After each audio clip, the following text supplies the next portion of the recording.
ஒரு ஜென் துறவி, அவருக்கு ரொம்ப வயசாகிட்டுது, கடைசி காலம். நண்பர்களெல்லாம் கூப்பிட்டார். நண்பர்களே, நான் வித்தியாசமான முறையில் சாகணும்னு ஆசைப்பட்றேன், அதுக்கு ஏதாவது யோசனை சொல்லுங்களேன் அப்படின்னு கேட்டாராம். நண்பர்கள் சிரித்தாங்க.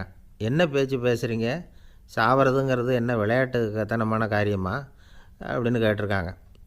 அந்த துறவி கொஞ்ச நேரம் யோசனை பண்ணார். அப்புறம் கேட்டாராம், இது வரைக்கும் யாராவது நடந்துக்கிட்டே இறந்துருக்குறாங்களா அப்படின்னாராம். எல்லாரும் இல்லைன்னாங்களாம். ஒருத்தர் மட்டும் சொல்லியிருக்கார், அப்படியும் ஒருத்தர் இறந்துருக்கிறதாக ஒரு கதையில் படிச்சிருக்கிறேன், ஒரு ஞானியால் தான் அப்படியெல்லாம் செய்ய முடியும் அப்படின்னு அவர் சொன்னாராம். சரி, அப்படின்னா அந்த முறை நமக்கு வேணாம், நின்றுக்கிட்டே யாராவது உயிரை விட்டுருக்காங்களா அப்படின்னு விசாரித்தாராம். அப்படியும் ஒருத்தர் இறந்துருக்கிறார் அப்படின்னாங்களாம்.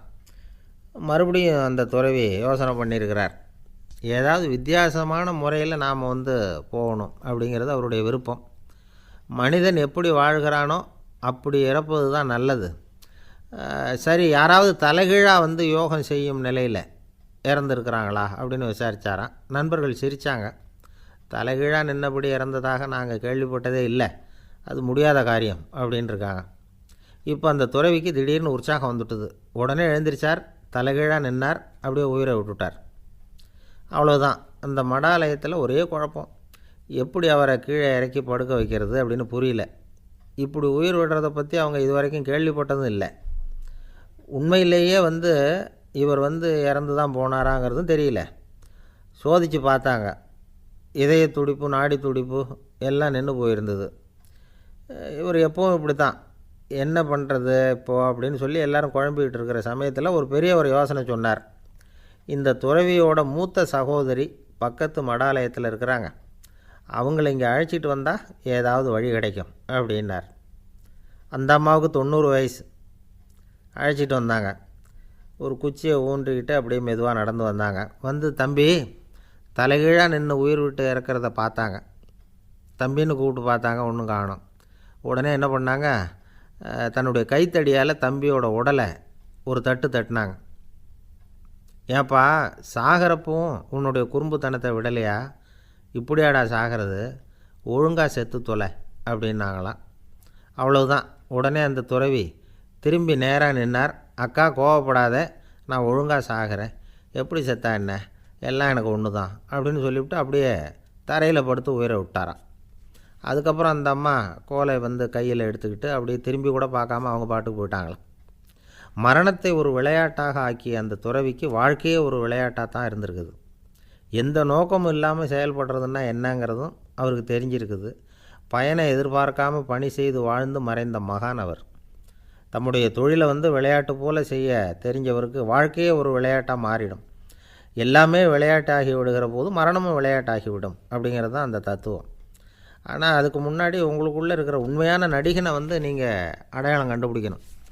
நீங்கள் நடிக்க வேண்டியதே இல்லை, நீங்கள் ஏற்கனவே நடிச்சுக்கிட்டு தான் இருக்கிறீங்க. நீங்கள் இந்த உண்மையை தெரிஞ்சுக்கணும், அவ்வளவுதான். இதுதான் ஞானிகளுடைய கருத்து. நீங்கள் தெருவில் நடந்து போயிட்டுருக்கிறீங்க, எதிரில் வர்றவர் உங்களை பார்த்து எப்படி இருக்கிறீங்கன்னு கேட்குறார். நல்லா இருக்கிறேங்கிறீங்க. உண்மையிலேயே நாம் நல்லா இருக்க மாட்டோம், ஏதாவது உடம்புல கோளாறு இருக்கும். ஆனால் அப்படி சொல்லுவோம், நல்லா இருக்கிறேன் அப்படின்னு. அது நடிப்பு தானே. உங்களை சந்தித்ததில் ரொம்ப மகிழ்ச்சி அப்படின்னு சொல்கிறோம். உடனே கொஞ்சம் நிதானமாக யோசித்து பாருங்கள், உண்மையிலேயே உங்கள் மனசு மகிழ்ச்சி அடைஞ்சுட்டுதா? அது நடிப்பு தானே. வாழ்க்கையை சரியாக புரிஞ்சுக்கிட்டால் எல்லாமே நடிப்புங்கிறது புரியும். கல்யாண பத்திரிக்கை அனுப்பியிருந்தேனே, ஏன்டா வரலன்னு கேட்டான் ஒருத்தன். வந்திருந்தேனே அப்படின்னானா இவன். டேய், ஏன்டா போய் சொல்கிற, நான் பத்திரிக்கையே உனக்கு அனுப்பலையே அப்படின்ட்டுருக்கான் அவன். அதுக்கு இவன் சொன்னானா, பத்திரிக்கை அனுப்புனேன்னு நீ போய் சொல்கிறப்போ கல்யாணத்துக்கு வந்தேன்னு நான் போய் சொல்லக்கூடாதா அப்படின்னானா. ஒரு பெரிய பியானோ கலைஞர் வியன்னாவில் இருந்தார். ரொம்ப புகழ்பெற்ற இசை கலைஞர் அவர். இங்கிலாந்து மகாராணி விக்டோரியா அவருடைய சங்கீதத்தை கேட்கணும்னு ஆசைப்பட்டாங்க. அவரை அரண்மனைக்கு கூப்பிட்டாங்களாம். பியானோ வாசிக்க சொல்லி கேட்டாங்களாம்.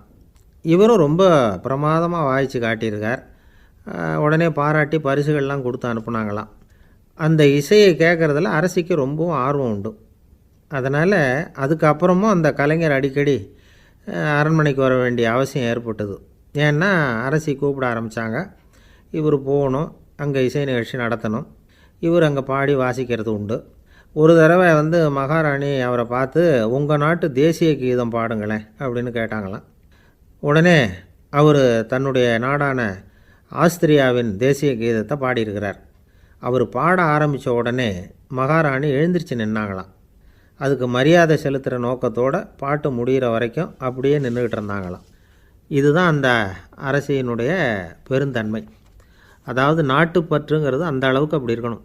இப்படி ஒரு அரசியே நம்ம நாட்டு தேசிய கீதத்துக்கு எழுந்திரிச்சு நின்று மரியாதை செலுத்துகிறாங்க அப்படிங்கிறத புரிஞ்சிக்கும் பொழுது அந்த முதிய கலைஞரின் மகிழ்ச்சிக்கு அளவே இல்லையாம். அதுக்கப்புறம் அந்த பியானோ கலைஞர் ஒரு நாள் தன்னுடைய நண்பர் ஒருத்தர்கிட்ட பேசிக்கிட்டு இருந்தாராம். அப்போ சொன்னாராம், மகாராணியார் எனக்கு எவ்வளவோ பரிசுகள்லாம் கொடுத்துருக்குறாங்க. ஒரு தடவை எனக்கு வைரக்கல் பதித்த அணி ஒன்றை கூட பரிசாக கொடுத்தாங்க. ஆனால் அதை விட உயர்ந்த விலை மதிக்க முடியாத அணி என்ன தெரியுமா? நான் என்னுடைய நாட்டு தேசிய கீதத்தை நான் பாடுறப்போ அவங்க எழுந்திரிச்சு நின்று மரியாதை செலுத்தினாங்களே, அதுதான் எனக்கு கிடைச்ச மிகப்பெரிய பரிசு அப்படின்னாராம். எனக்கு தெரிஞ்ச சங்கீத வித்வான் ஒருத்தர் இருக்கார். சமீபத்தில் ஒரு நாள் அவரை பார்த்தேன்.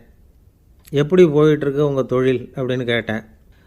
ரொம்பவும் வித்தியாசமாக போயிட்டுருக்குங்க அப்படின்னார். என்ன சொல்கிறீங்க அப்படின்னேன். முன்னாடியெல்லாம் நான் பாடினா எதிரில் இருக்கிறவங்க தான் எழுந்திரிச்சு போயிட்டு இருந்தாங்க. இப்போ எப்படின்னா நான் பாட ஆரம்பிச்சுட்டா உடனே பக்கவாத்தியக்காரனே எழுந்திரிச்சு போயிடுறான் அப்படின்னார் ரொம்ப வேதனையோட. பொங்கல் திருநாள். பொங்கல் திருநாள்னால் இது ஏதோ அறுவடை திருநாள் அப்படின்னு சொல்லுவோம். அதாவது வருஷம் பூரா நாம் பாடுபட்டு அதனுடைய பலனை அனுபவிக்கிற நாள் அப்படிங்கிறது நாம் சொல்லிகிட்டு இருக்கிறது. இது முக்கியமாக இது ஒரு நன்றி அறிவிப்பு நாள் அப்படின்னு சொல்லுவாங்க. இன்றைக்கி நிறைய நன்றி அறிவிப்பு கூட்டம்லாம் நடந்துக்கிட்டு இருக்குல்ல, அது மாதிரி விவசாயிகள் நடத்துகிற ஒரு நன்றி அறிவிப்பு விழா இது. யாருக்கு நன்றி சொல்கிறாங்கன்னா ஆதவனுக்கு. அதாவது சூரியன் இல்லைன்னா விவசாயம் இல்லை. அதனால் ஆதவனுக்கு நன்றி செலுத்துகிற நாளாக இந்த பொங்கல் திருநாளை நாம் கொண்டாடுறோம். அதாவது இந்த பொங்கலில் விவசாயிகள்கிட்டேருந்து நிறைய பண்புகளை நாம் தெரிஞ்சுக்க வேண்டிய நாள் இது. விவசாயிகள் அவங்க விவசாயம் முன்னேறி இருக்கிற அளவுக்கு விவசாயிகளுடைய வாழ்க்கை தரம் முன்னேறலை. அந்த அளவுக்கு அவர்கள் நாட்டுக்காக உழைச்சிக்கிட்டு இருக்கிறாங்க. அந்த காலத்திலே அதை பற்றி ஒரு கதை சொல்கிறது உண்டு. ஒரு வயசான ஆள் நிலத்தில் ஏறு உழுதுகிட்டு இருந்தாராம். கிழிஞ்சு போன ஒரு சின்ன துண்டை தான் இடுப்பில் கட்டியிருந்தாராம். தலையில் ஒரு கந்தலை சுற்றி இருந்தார். உடம்பு பூரா சேரு, ரொம்ப ஏழை. ஏறு ஓட்டிகிட்டு இருக்கிறவர் வேறு எப்படி இருப்பார்? இருந்தாலும் அந்த ஆள் ரொம்ப ஜாலியாக பாட்டு பாடிக்கிட்டே ஏறு உழுதுகிட்டு இருந்தாராம். உடம்புல தான் அவர் ஏழையை தவிர மனசில் ஒரு ஏழையாக தெரியல. அந்த சமயத்தில் அந்த நாட்டு ராஜா அந்த பக்கமாக குதிரை மேலே வந்தாராம். வேட்டைக்கு போயிட்டு பரிவாரங்களோடு திரும்பி வந்துக்கிட்டு இருக்கிறார். ரொம்ப செல்வ செழிப்பில் இருக்கிற ராஜா அவர் இந்த வயசான விவசாயியை பார்த்துருக்கார். இந்த ஆள் ரொம்பவும் ஏழைங்கிறது அவர் பார்த்தாவே பளிச்சுன்னு தெரியுது. கட்டிக்கிறதுக்கு நல்ல துணி இல்லை, உடம்போ இழைச்சி போயிருக்குது, வயிறு முதுகில் போய் ஒட்டிக்கிட்டு இருக்கு, கண்ணு குழி விழுந்து போயிருக்குது. ஆனாலும் முகத்தை பார்த்தா சந்தோஷமாக இருக்கிற மாதிரி இருக்குது. இவ்வளோ உற்சாகமாக பாடிக்கிட்டு இருக்கிறாரே அப்படின்னு ஆச்சரியமாக நினச்சி பார்த்தார் அந்த ராஜா. சரி, அவர்கிட்ட கொஞ்சம் பேச்சு கொடுத்து பார்க்கலாம் அப்படின்னு முடிவு பண்ணார். ஐயா பெரியவரே, இப்படி கொஞ்சம் வர முடியுமான்னாராம். பொழுது போகிறதுக்குள்ளே நான் இந்த வயல் பூரா உழவு ஓட்டியாகணும், அதனால் பேசுகிறதுக்கு நேரம் இல்லை அப்படின்னாராம் அந்த பெரியவர். என்ன அவ்வளவு அவசரமாக? மீதி இருந்தால் நாளைக்கு உழுதக்கூடாதா? அது சரி, உனக்கு எத்தனை ஏக்கர் நிலம் இருக்குது அப்படின்னு விசாரிச்சிருக்கார் ராஜா. எனக்குன்னு சொந்தமாக உள்ளங்கை அளவு கூட நிலம் கிடையாது. இது எங்கள் முதலாளியோட நிலம். இதை பூராவும் உழுது முடித்தாதான் அவர் கூலி கொடுப்பார். நான் கூலிக்கு உழுதுகிட்டு இருக்கிறேன். உங்ககிட்ட பேசிக்கிட்டு இருந்தால் அவருக்கு துரோகம் பண்ணது மாதிரி ஆகிடும் அப்படின்னாராம். ராஜா குதிரையை விட்டு கீழே இறங்கினார். வரப்பில் நடந்து அந்த பெரியவர்கிட்டே போனாராம். சரி, ஒரு நாள் பூரா உழுதா உனக்கு எவ்வளவு கூலின்னு கேட்டிருக்கார். 8 அணா கூலி கிடைக்கும்னாராம் அவர். இது ரொம்ப காலத்துக்கு முன்னாடி நடந்த ஒரு சம்பவங்கிறதுனால அப்போ 8 அணா கூலிங்கிறது ரொம்ப பெருசு. இருந்தாலும் அதுவும் அந்த ராஜாவுக்கு பெரிய கூலியாக தெரியல. இவ்வளவு தானா, இதை வச்சுக்கிட்டு நீ எப்படி காலம் தள்ளுற அப்படின்னாராம். ஒன்றும் கவலை இல்லை அப்படின்னாராம் அவர். ராஜாவுக்கு ரொம்ப ஆச்சரியமாக போச்சு. 8 அணா கூலி வாங்குகிற இந்த ஆள் கவலை இல்லாமல் இருக்கிறார், ஏராளமான வசதியோடு இருக்கிறன்னா கவலை இல்லாமல் வாழ முடியலையே அப்படின்னு நினச்சி பார்த்துருக்கார். அது சரி, 8 அணாவில் எப்படி குடும்பம் நடத்துகிற அப்படின்னு கேட்டாராம். எனக்கு கிடைக்கிற 8 அணாவில் 2 அணா குடும்பத்துக்கு செலவழிக்கிறேன், 2 அணா பழைய கடனுக்கு கொடுக்குறேன், 2 அணா தர்மம் செய்கிறேன், 2 அணா வட்டிக்கு கொடுக்குறேன், ஒரு குறையும் இல்லைன்னாராம். ராஜாவுக்கு ஒன்றும் புரியல. எனக்கு ஒன்றும் புரியலேன்னு இருக்கார். ஐயா, எனக்கும் என் மனைவிக்கும் 2 அணா செலவாகுது. வயசான அம்மா அப்பா இருக்கிறாங்க. சின்ன வயசில் என்னை காப்பாற்றினவங்க அவங்க.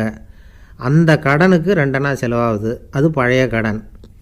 என் தங்கச்சி ஒருத்தி ஆதரவு இல்லாத நிலைமையில் தன்னுடைய மகனோடு என் வீட்டில் வந்துருக்கிறா. அவளுக்கும் அவள் மகனுக்கும் 2 அணா செலவு பண்ணுறேன். அது தர்மம். எனக்கு 2 பிள்ளைங்க இருக்கிறாங்க. அவங்களுக்கு 2 அணா செலவு பண்ணுறேன். அது வட்டிக்கு கொடுக்கறது மாதிரி. பிற்காலத்தில் அவங்க எங்களை காப்பாற்றுவாங்க. அந்த வகையில் நான் திருப்தியோடு வாழ்ந்துக்கிட்டு இருக்கிறேன் அப்படின்னாராம். ராஜாவுக்கு அர்த்தம் புரிய ஆரம்பிச்சுதான். அந்த பெரிய நிலத்தை விலை கொடுத்து வாங்கி அந்த பெரியவருக்கே தானமாக கொடுத்துட்டாராம். இப்போ உழுதவருக்கே நிலம் சொந்தமாகிட்டுது. அன்னையிலேருந்து அரசனுக்கும் ஆறுதல் கிடைச்சிதான். இப்படி ஒரு கதை சொல்லுவாங்க. 8 அணா வருமானத்தை வச்சுக்கிட்டு எப்படி காலத்தை தள்ளுறதுன்னு சொல்கிறதுக்காக இந்த கதையை சொல்கிறதாக யாரும் தப்பாக நினச்சிக்கக்கூடாது. கிடைக்கிறத எப்படி பங்கு போடுறார், எப்படி திருப்தியாக வாழறார் அப்படிங்கிறது தான் முக்கியம். அது மாதிரி இன்றைக்கு இந்த பொங்கல் திருநாளில் உழவர்கள் மனசு மகிழ்ச்சியாக இருந்ததுன்னா அது எல்லாரும் மகிழ்ச்சியாக இருக்கிறது மாதிரி அர்த்தம். அதனால் அவர்கள்ட்டேருந்து நாம் பாடம் கற்றுக்கணும். சில உழவர்கள் தங்கள் நிலத்தில் விளையிறத தாங்கள் சாப்பிட மாட்டாங்க. அடுத்தவங்கள்ட்ட விற்றுட்டு சந்தையில் போய் வேறு அரிசி வாங்கிட்டு வந்து தான் இவங்க சாப்பிடுவாங்க. அப்படிப்பட்ட விவசாயிகள்லாம் இது உண்டு. பங்கிடுகிற பண்பை உழவர்கள்ட்டேருந்து கற்றுக்கொள்ளுங்கள் அப்படிம்பாங்க. ஒரு ஆள் நிம்மதியாக மகிழ்ச்சியாக இருந்தானா, உங்கள் நிம்மதிக்கும் மகிழ்ச்சிக்கும் என்ன காரணம்னு கேட்டிருக்கார் இன்னொருத்தர். என்கிட்ட இருந்தது பூராவையும் என் பிள்ளைங்களுக்கு சமமாக பங்கு போட்டு கொடுத்துட்டேன், எனக்குன்னு எதுவுமே வச்சுக்கல, அதுதான் நிம்மதிக்கு காரணம்ன்றிருக்கான். உங்ககிட்ட இருந்தது எவ்வளவு இருந்தது அப்படின்னு கேட்டிருக்காரு அவர். மொத்தமாக ஒரு 50,000 ரூபா இருக்கும் அப்படின்னு இருக்கான். அவ்வளவும் பணமாகவே இருந்ததா அப்படின்னு கேட்டிருக்காங்க அவங்க. இல்லைங்க, அவ்வளவும் கடன், அதை தான் பிரித்து கொடுத்துருக்கேன் பிள்ளைங்கக்கிட்ட அப்படின்னு நானும். அவன் எது ரொம்பவும் கஷ்டமான காரியம் அப்படின்னு கேட்டார் ஒருத்தர். ஒருத்தருக்கு ஒருத்தர் சண்டை போடாமல் இருக்கிறது தான் ரொம்ப கஷ்டமான காரியம் அப்படின்னு தோணுது. ஒரு நாட்டுக்கும் இன்னொரு நாட்டுக்கும் சண்டை, நாட்டுக்குள்ளேயே ஒரு குரூப்புக்கும் இன்னொரு குரூப்புக்கும் சண்டை. ஏன் சண்டை போட்டுக்கிறீங்கன்னு கேட்டு பாருங்கள். நாங்கள் சமாதானத்துக்காக தான் சண்டை போட்டுக்கிறோம் அப்படிம்பாங்க. வாழறதுக்காக பிறந்த மனுஷன் லட்சியத்துக்காக உயிரை விட தயார் அப்படின்னு சொல்லிகிட்டு இருப்பான். அப்படி உயிரை விடுறவங்கள நாமளும் பாராட்டுவோம். ஆனால் ஒன்றுமில்லாத விஷயங்களுக்கெல்லாம் சண்டை போடுறவங்களெல்லாம், அப்படிப்பட்டவங்களையும் சரி உயிரை விடுறவங்களையும் சரி என்னென்னு சொல்கிறது, யுத்தங்களாலேயும் சண்டைகளாலேயும் நாம் அடையிறது என்னங்கிறது ஒரு பக்கம் இருக்கட்டும், இழக்கிறது என்ன தெரியுமா? ஏராளமான உயிர்கள். ரத்தம் சிந்துறதுக்கு நான் தயார் அப்படின்னு மார்தட்டி சொல்லலாம். ஆனால் ரத்தம் சிந்தினா உயிர் காத்துக்கிட்டு இருக்க தயார் இல்லை. அதாவது உயிர் நமக்காக காத்துக்கிட்டு இருக்க தயார் இல்லை. இழக்கிற ரத்தத்தை ஈடுகட்டினா தான் உயிரை காப்பாற்ற முடியும். அதனால் இது சம்மந்தமாக ஆராய்ச்சி செய்கிற கட்டாயம் ஏற்பட்டு போச்சு. அதோட விளைவாக புதுசாக ஒன்றை கண்டுபிடிச்சிருக்கிறாங்க. அதுதான் செயற்கை இரத்த பொடி. இப்போ இந்த திடீர் சாம்பார் பொடி, திடீர் ரசப்பொடி, திடீர் காப்பி பொடி இப்படிலாம் சொல்கிறோம்ல, அது மாதிரி இது திடீர் இரத்த பொடி. இஸ்ரேல் ஒரு சின்ன நாடு, மக்கள் தொகை குறைச்சல், அதோட போர்கள் வேறு. அதனால் காயம்பட்டவங்களை காப்பாற்றியே தீர வேண்டிய கட்டாயம். காப்பாற்றணும்னா ரத்த இழப்பை தடுக்கணும். அப்படின்னா உடனடியாக புது ரத்தம் செலுத்தி ஆகணும். திடீர்னு ரத்தம் வேணும்னா எங்கே போகிறது? அதுவும் கிடைக்கிற ரத்தம் சேர்கிற குரூப்பாக இருக்கணும். ஒரு வேடிக்கை பார்த்தீங்களா, நான் வேறு குரூப்பு நீ வேறு குரூப்புன்னு இவன் சண்டை போடுறான். இதில் அடிபட்டவனுக்கு ரத்தம் கொடுக்க போனால் அதுலேயும் அது வேறு வேறு குரூப்பாக இருக்குது. அது ரத்தமும் வேறு வேறு குரூப்புன்னு சொல்லிகிட்டு இருக்குது. எந்த குரூப்பு ரத்தம் வேணும், அது உடனடியாக கிடைக்கலன்னா என்ன பண்ணுறது? இப்படிப்பட்ட கஷ்டம்லாம் நமக்கு வந்துடுது. இதுக்காக தான் விஞ்ஞானிகள் இந்த ரத்த பொடியை கண்டுபிடிச்சிருக்கிறாங்க. அதாவது ஒரு ஆள் அடிபட்டு போட்டான்னு வச்சுங்களேன், அவனுக்கு ரத்தம் கிடைக்கல, உடனே என்ன பண்ணலாம்? இந்த சுத்தப்படுத்தப்பட்ட தண்ணீரை கொஞ்சம் எடுத்துக்க வேண்டியது, அதில் இந்த ரத்த பொடியை கரைக்க வேண்டியது. இப்போ இந்த செயற்கை ரத்தம் தயாராகிட்டுது. இதை அந்த ஆள் உடம்புல ஏற்றி விட்டுற வேண்டியது. இயற்கையாக நம்ம உடம்பில் இருக்கிற ரத்தம் என்னென்ன வேலை செய்யுதோ அதே வேலையை இதுவும் செய்யும். அதாவது ஆக்சிஜனை உடம்புல எல்லா இடத்துக்கும் எடுத்துகிட்டு போகுது. அந்த வேலையை இந்த செயற்கை ரத்தமும் செஞ்சுருது. ஆனால் ஒரு விஷயம், இந்த செயற்கை ரத்தம் ஒரு அவசரத்துக்கு தான் உபயோகப்படுத்தலாம், ஒரு முதல் உதவி மாதிரி. அதை அப்படியே நிரந்தரமாக விட்டுற முடியாது. பின்னாடி தேவையான குரூப்பு உண்மையான ரத்தம் கிடைச்ச உடனே அதை செலுத்திக்கணும். உண்மையான ரத்தத்தை 20லேருந்து 40 நாள் வரைக்கும் தான் பாதுகாக்க முடியும். அதுவும் குளிர்பதன பெட்டியில். அதுக்குள்ளே உபயோகப்படுத்தலைன்னா அது வீணாக போயிடும். இந்த ரத்த பொடி அப்படி இல்லை, எவ்வளோ நாள் வேணும்னாலும் அப்படியே வச்சுருக்கலாம். குளிர்பதன பெட்டியும் தேவையில்லை. ஆனால் ஒன்று, இது தண்ணியில் கலந்து செயற்கை ரத்தமாக ஆக்கிவிட்டா அதோட வலு 72 மணி நேரம் தான், அதாவது 3 நாள். அதுக்குள்ளே அந்த ஆசாமியை எங்கேயாவது ஆஸ்பத்திரிக்கு தூக்கிட்டு போய் உண்மையான ரத்தத்தை கொடுத்துடணும். சண்டையில் அடிபடுறவங்க, சாலை விபத்தில் அடிபடுறவங்க, இவங்களுக்கெல்லாம் அவசரத்துக்கு கை கொடுத்து உதவுறது இந்த செயற்கை ரத்த பொடி. அதுக்கப்புறம் நாம் கொடுக்குற ரத்தம் தான் அவங்கள காப்பாற்றணும். இன்றைக்கி ரத்தத்தை தானமாக கொடுக்க தயாராக இருக்கிற நல்ல உள்ளங்கள் ஏராளம். எவ்வளவு ஆக்சிடெண்ட்டு, ஆப்ரேஷன், இதில் சம்மந்தப்பட்டவங்களை காப்பாற்றுறது நாம் தானமாக கொடுக்குற ரத்தம் தானே. ஒரு ஆக்சிடெண்ட்டு, ஒரு ஸ்கூட்டர் ஒரு ஆள் மேலே மோதி விட்டுது, பார்த்து வரக்கூடாதா அப்படின்னா அந்த ஆள், நீ தான் பார்த்து நடக்கணும், ஏன்னா 20 வருஷமாக நான் அந்த ஸ்கூட்டரை ஓட்டிகிட்டு இருக்கிறேன் அப்படின்னானா இவன். இதுக்கு அவன் சொன்னானா, நீ தான் பார்த்து ஓட்டணும், ஏன்னா 40 வருஷமாக நான் இப்படி நடந்துக்கிட்டு இருக்கிறேன் அப்படின்னானா. ஒரு ஊரில் ஒரு ராஜா இருந்தார். பெரிய அரண்மனையில் தான் இருக்கிறார். எல்லா வசதியும் இருந்தது. இருந்தாலும் அவர் எல்லாரும் சொல்கிறது எப்படி தெரியுமா, பிச்சைக்கார ராஜா. அப்படி ஒரு பேர் அவருக்கு நிலச்சி போச்சு. ஜனங்களும் சரி, மற்ற தேசங்களில் உள்ளவங்களும் சரி, அவர் அந்த பேர் சொல்லியே குறிப்பிடுறது வழக்கமாக போட்டுது. இது அவருக்கு ரொம்ப கவலையாக போச்சு.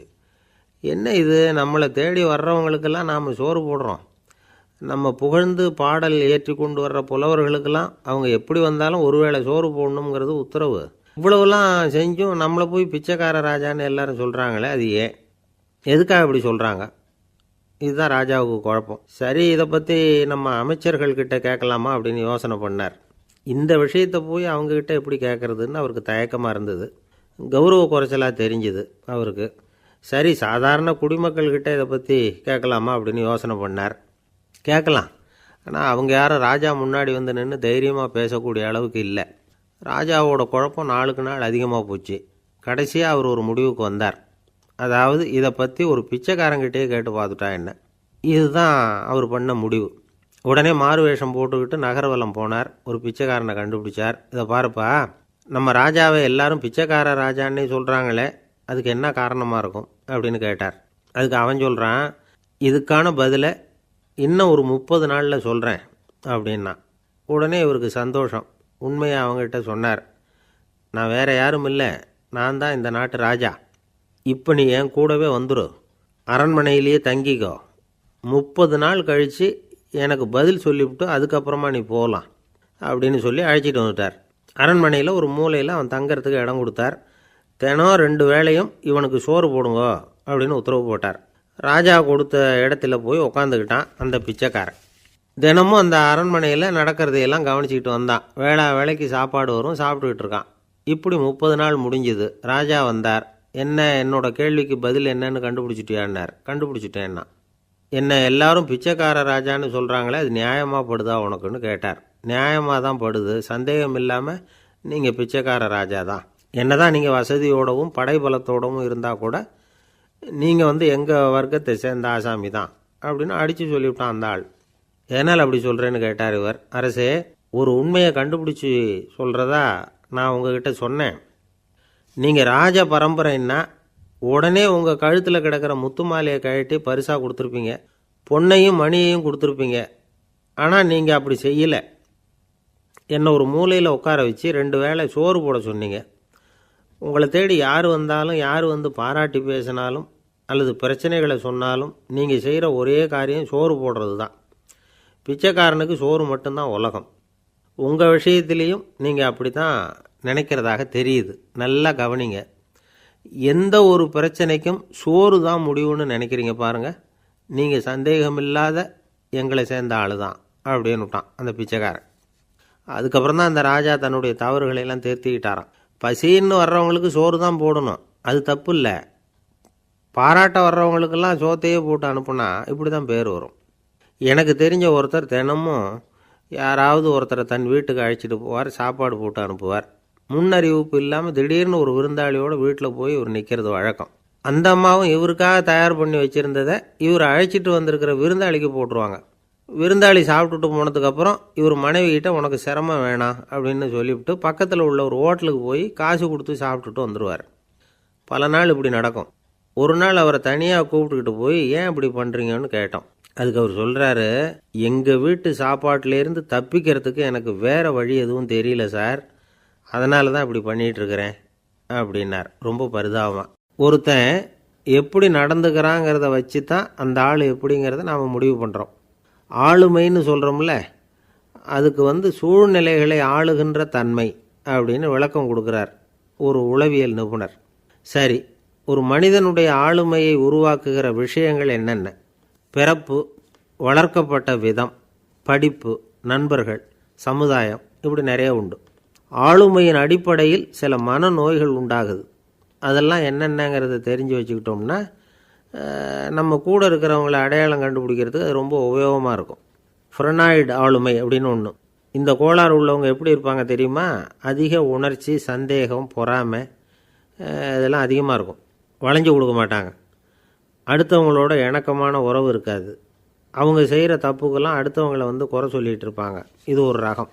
அடுத்தது ஸ்கிசாய்டு ஆளுமை அப்படின்னு சொல்கிறாங்க. இந்த கோளாறு உள்ளவங்க அடுத்தவங்களோட பழக கூச்சப்படுவாங்க. சின்ன வயசுலேயே இது ஆரம்பமாயிடுது. பகல் கனவுலேயே சஞ்சரிப்பாங்க. அவங்களுடைய விரோதம், கோபம் இதை கூட வெளியில் காட்டிக்க முடியாமல் இருப்பாங்க. இவங்களுக்கு அகமுகம், பிரச்சனைகள்லேருந்து ஒதுங்கி எதுலேயும் ஈடுபாடு இல்லாதவங்களாக இருப்பாங்க. இப்படி ஒரு ரகம். அடுத்தது சைக்ளோதமிக் ஆளுமை அப்படின்னு சொல்கிறாங்க. அது என்னென்னா, உணர்ச்சிகளில் ஏற்றத்தாழ்வு அதிகமாக இருக்குமா. சில சமயம் பார்த்தா மகிழ்ச்சியாக இருப்பாங்க, சில சமயம் சோகமாக உட்காந்துருப்பாங்க. அவங்க மனநிலைக்கு தகுந்த மாதிரி சமூக நிகழ்ச்சிகளில் பங்கெடுத்துக்குவாங்க. இன்னொரு வகை என்னென்னா எண்ணப்பீடிகை ஆளுமை அப்படின்னு பேர் வச்சுருக்கிறாங்க. அதுக்கு இவங்களுக்கெல்லாம் கரெக்டாக இருக்கணும். எல்லாம் சட்டத்திட்டம், இதுலேயும் ஒரு ஒழுங்குமுறை, இப்படி எதிர்பார்க்குற மனோபாவம். இவங்க எதிர்பார்ப்புக்கும் வரன்முறைக்கும் மற்றவங்க கட்டுப்படணும்னு நினைப்பாங்க. இந்த நிலைமை நீடித்தா என்ன ஆகும் தெரியுமா? அலைக்கழிக்கிற எண்ணங்கள் திரும்ப திரும்ப ஒரே செயலை செய்ய தூண்டுற மனத்தளர்ச்சிக்கு ஆளாயிடுறாங்க. அடுத்தது ஹிஸ்டீரியா ஆளுமை. சின்ன விஷயத்தையெல்லாம் பெருசுப்படுத்தி நாடகமாக்குற நடிகர்கள் இவங்க. உணர்ச்சி அதிகம் உள்ளவங்க. இவங்க மன எழுச்சியில் பக்குவமின்மை, குழந்தைத்தனம், முதிர்ச்சியின்மை எல்லாம் இருக்கும். தன்னலம் மிக்க குணம். பிறர் தன்னை மட்டுமே கவனிக்கணும்னு நினச்சி செயல்படுறது, இதெல்லாம் இவங்க அடையாளம். அடுத்த ரகம் எப்படின்னா வளர்ச்சியற்ற ஆளுமைன்னு சொல்கிறாங்க.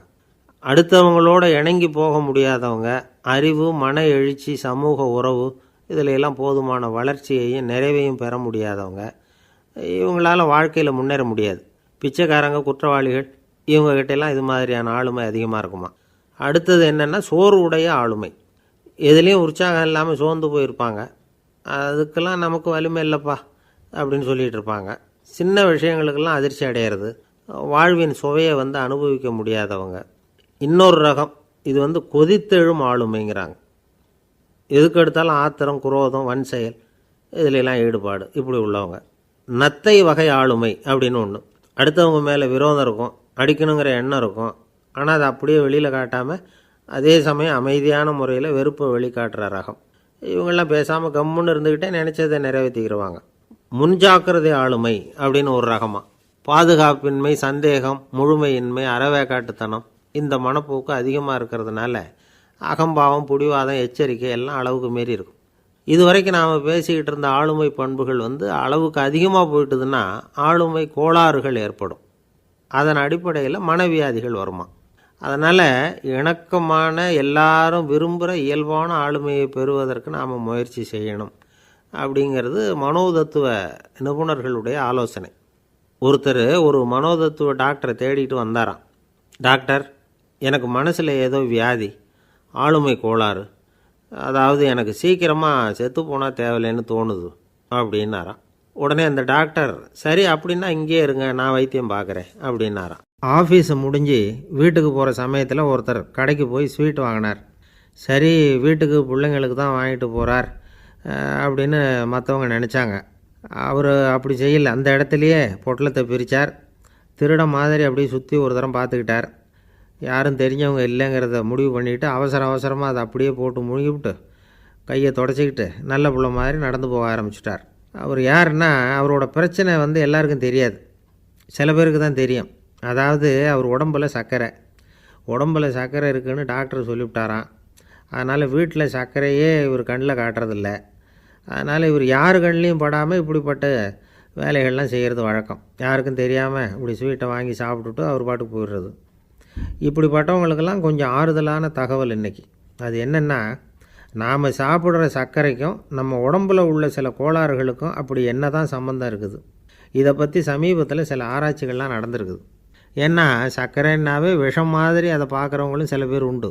சின்ன பிள்ளைங்களுக்கு வயத்தில் பூச்சி உண்டாகிறதுலேருந்து பெரியவங்களுக்கு நீரிழிவு வர்ற வரைக்கும் எல்லாத்துக்கும் சர்க்கரை தான் காரணம்னு சொல்லிகிட்டு இருக்கிறோம். ஆனால் அந்த அளவுக்கு பயப்பட வேண்டிய அவசியம் இல்லை அப்படின்னு சொல்கிறாங்க. சர்க்கரை வியாதி, இருதய நோய், பித்த நீர்ப்பை நோய், இதெல்லாம் சில நோய்கள்லாம் நாம் சாப்பிட்ற சர்க்கரைக்கும் தொடர்பு இருக்குன்னு நினைக்கிறோம். ஆனால் அப்படி சம்பந்தம் உண்டுங்கிறதுக்கு போதுமான அளவுக்கு ஆதாரம் இல்லை அப்படிங்கிறாங்க ஆராய்ச்சியாளர்கள். ஒரே ஒரு சம்பந்தம் தான் உறுதியாக இருக்குதான்.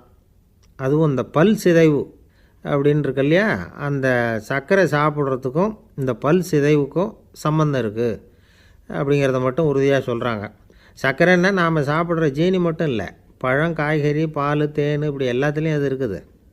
கேரட்டு கொடுக்குற சத்தில் 88% சர்க்கரை, ஆப்பிள் கொடுக்குற சக்தியில் 95% சர்க்கரை. இது ஜீனி சர்க்கரை, இது ஆப்பிள் சர்க்கரை அப்படிங்கிற வித்தியாசம்லாம் உடம்புக்கு கிடையாது. ரெண்டுமே உடனடியாக சக்தி கொடுக்குது. ஒரு ஸ்பூன் சர்க்கரையில் 16 கலோரி தான் சத்து இருக்குது. அதிகமாக சர்க்கரை சாப்பிட்டா நீரிழிவு வந்துருங்கிறது தப்பான ஒரு அபிப்பிராயம். டயபெட்டிஸுங்கிறது ஒரு மெட்டபாலிக் டிஸார்டர், அவ்வளவுதான். அதாவது நாம் சாப்பிட்ற சர்க்கரையை நம்ம உடம்பு திறமையாக உபயோகப்படுத்திக்க முடியல அப்படின்னு அர்த்தம். அதனால தான் அதிகமாக இனிப்பு வேணாம்னு சொல்கிறோம். ஏற்கனவே உடம்பால் முடியாத ஒன்றை மறுபடியும் அது தலையில் சுமத்தி அதிகமாக வேலை வாங்க வேணாமே அப்படிங்கிறதுக்காக தான். ஆகாரத்தில் அதிகமாக சர்க்கரை இருந்தால் அதனால் உடனே சர்க்கரை வியாதி வந்துடும்ங்கிறதுக்கு விஞ்ஞான ரீதியாக போதுமான ஆதாரம் இல்லை. அதனால் எப்போவாவது அதிகமாக ஸ்வீட்டு சாப்பிட்டுட்டா ஐயோ அதிகமாக சாப்பிட்டோமோ, என்ன பண்ண போகுது தெரியலையே அப்படின்னு நினச்சி மனசை போட்டு குழப்பிக்க வேண்டியதில்லை. பொதுவாக எதுவுமே அதிகமாக வேண்டாம், எல்லாம் சீராக இருந்தால் போதும். நீரிழிவுங்கிறது புதுசாக வந்துட்ட ஒரு நோய் இல்லை, ரொம்ப காலமாகவே இருக்கிற ஒன்று தான். நம்ம முன்னோர்கள் இதை மதுமேகம் அப்படின்னு சொல்லுவாங்க. அதை கட்டுப்படுத்துறதுக்கு அவங்களே சில வழிமுறையை சொல்லி வச்சுருக்கிறாங்க. அது என்னென்னா வேறு ஒன்றும் இல்லை, இந்த பாவக்காய், முள்ளங்கி, அருகம்புல், அவ்வளவுதான். வெள்ளை முள்ளங்கி இருக்குல்ல, அதை வாரத்துக்கு 3 நாள் சாப்பிட்டுக்கிட்டு வாங்க. நூலுக்கோல் ரொம்ப நல்லது. இல்லைன்னா முள்ளங்கி சாறு 1 ounce சாப்பிட்டுட்டு வரலாம். ரத்தத்தில் சேர்கிற சர்க்கரை அளவை இதெல்லாம் கட்டுப்படுத்துது. சிறுநீரில் காணப்படுகிற சர்க்கரை அளவையும் சமநிலைப்படுத்துது. தினமும் ஆகாரத்தில் கோதுமை, கேழ்வரகு, வெந்தயம், கருவேப்பிலை, சோயாபீன்ஸ் எது கிடைக்குதோ சேர்த்துக்கலாம். இப்படிலாம் செஞ்சுக்கிட்டு வந்தால் அப்புறம் வீட்டுக்கு தெரியாமல் கடையில் போய் நின்றுக்கிட்டு ஸ்வீட் வாங்கி திருட்டுத்தனமாக சாப்பிட வேண்டிய அவசியமே உங்களுக்கு வராது. 2 ஆசாமிகள் கடற்கரையில் உட்காந்து சாவகாசமாக பேசிக்கிட்டு இருந்தாங்களாம். ஒருத்தர் சொன்னார், இன்னொருத்தருக்கு தெரியாமல் ஸ்வீட்டு சாப்பிட்றதே எப்பவும் இடைஞ்சல் தான் சார். நேற்றுக்கு பாருங்கள், அப்படி தான் சாப்பிட்டுக்கிட்டு இருந்தேன், வீட்டுக்காரி கண்ணில் போட்டுவிட்டுது, அதுக்கப்புறம் ஒரே ரகலையாக போச்சு அப்படின்னாராம். எனக்கு கூட அப்படி தான் சார் ஆகிட்டுது, ஒரே ரகலை அப்படின்னாராம் இன்னொருத்தர். நீங்கள் சாப்பிட்டதும் உங்கள் வீட்டுக்காரங்க கண்ணில் போட்டுவிட்டுதா சார் அப்படின்னு கேட்டிருக்கார் இவர். அதுக்கு அவர் சொன்னாராம், அப்படி இல்லை சார், கடைக்காரர் கண்ணில் போட்டுவிட்டுதோ, நான் அவருக்கு தெரியாமல் அந்த ஸ்வீட்டை அவர் கடையிலேருந்து எடுத்திருந்தேன் அப்படின்னு விளக்கம் கொடுத்தாராம் இந்த ஆள். ஒருத்தர் முகத்தை தொங்க போட்டுக்கிட்டு ஒரு மாதிரியாக வந்தார். என்ன விஷயம்னு விசாரித்தேன். என்னுடைய நண்பன் ஒருத்தங்கிட்ட கருத்து வேறுபாடு, இனிமேல் நமக்குள்ளே எந்த சம்மந்தமும் வேணாம்னு நட்பை முறிச்சிட்டு வந்துட்டேன்னா. நண்பர்கள்னு இருந்தால் கருத்து வேறுபாடு வரத்தான் செய்யும்னு. கருத்து வேறுபாடு வராமல் இருக்கிறதுக்கு ஏதாவது வழி உண்டா அப்படின்னு கேட்டாங்க. அதை பற்றி நிபுணர்கள் சில யோசனைகளை சொல்லியிருக்கிறாங்கன்னு. முதல் விஷயம் என்னென்னா, உங்கள் நண்பனுக்கு ஒரு செய்தி சொல்லணும்னா அதை நீங்களே நேரடியாக சொல்லுங்கள், அல்லது உங்கள் கைப்பட கடிதம் எழுதுங்க. அதாவது நேரடி தொடர்பு முக்கியம். அதை விட்டுட்டு இன்னொருத்தர் மூலமாக நண்பர்களுக்கு செய்தி அனுப்புனா நீங்கள் சொல்கிற செய்தி அப்படியே போய் சேராது, அது சேதமாயிடும்.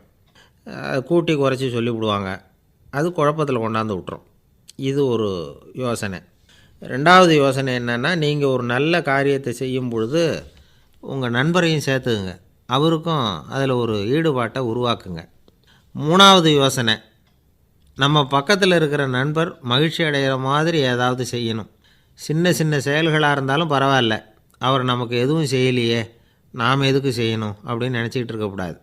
4வது யோசனை என்னென்னா, உங்களுக்கு ஒரு பிரச்சனையா அல்லது உங்கள் நண்பருக்கு ஒரு பிரச்சனையா, எதுவாக இருந்தாலும் 2 பேரும் சேர்ந்து உட்காந்து ஆலோசனை பண்ணுங்கள்.